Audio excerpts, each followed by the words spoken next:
لذا باید بدونن کسانی که حاجت مهمی لازم دارد، یکی از همین نمازها، از این عبادتهایی که برای حاجت ذکر شده، اگر میخواد تثبیت بکنن، تأیید بکنن، برسن به حاجت خودشون که بلا شک ملتفت باشد بعد از طلب حاجت و دعاها و نمازها و اینا، برن به سجود، در سجود سعی کنند قال مگسی تر بشود چشم، علامتی را که مطلب تمام شد.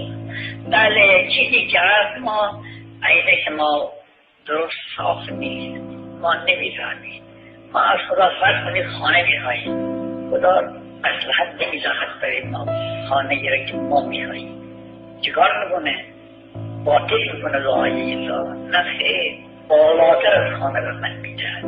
به ملک می‌فرماید که چند سال در عمری بیفزا.